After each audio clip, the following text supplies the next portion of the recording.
राज्यातील 12 जिल्हा परिषदा आणि 125 पंचायत समित्यांचा आज निकाल। थोड्याच वेळात मतमोजणीला सुरुवात होणार। कोण बाजी मारणार याकडे आता लक्ष। आजच्या निकालात भाजप पहिल्या तर शिंदे सेना दुसऱ्या स्थानी असेल, तर ठाकरेंची सेना चौथ्या किंवा पाचव्या स्थानी असेल। 250हून अधिक शिवसेनेचे जिल्हा परिषद सदस्य असतील, मंत्री उदय सामंतांचा दावा। सिंधुदुर्ग जिल्हा परिषदेचे 8 गट आणि पंचायत समितीचे 17 गट बिनविरोध। सिंधुदुर्ग जिल्हा परिषदेतील खारेपाटण, बांदा, जाणवलीचा गट बिनविरोध।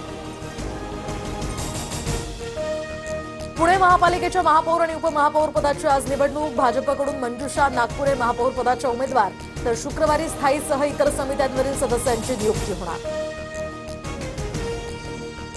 मुंबई महापालिकेतील सत्ता वाटपाचा फॉर्म्युला समोर। महत्त्वाच्या 4 समित्यांचं वाटप पूर्ण। सर्वाधिक महत्त्वाची स्थायी समिती भाजपकडे, तर 20 तारखेपर्यंत महत्त्वाच्या समित्यांचं वाटप होणार, सूत्रांची माहिती।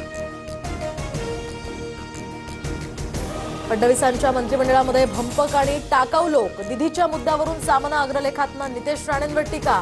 फक्त मनस्ताप करून किळसवाणं राजकारण थांबणार का, असाही सामनातून सवाल।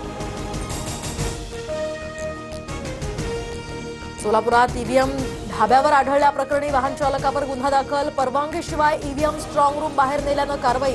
दिनेश भांगेवर मोहोळ पोलिसात गुन्हा। मुंबईकरांच्या सेवेत लवकरच वंदे मेट्रो एसी ट्रेन येणार, तर MRBC कडून अत्याधुनिक 238 रेकसाठी निविदा प्रक्रिया सुरू। उद्यापासून 12वीच्या विद्यार्थ्यांची परीक्षा। 18 मार्चपर्यंत परीक्षा चालणार। परीक्षेदरम्यान कुठलाही अनुचित प्रकार घडू नये, यासाठी प्रशासन सज्ज।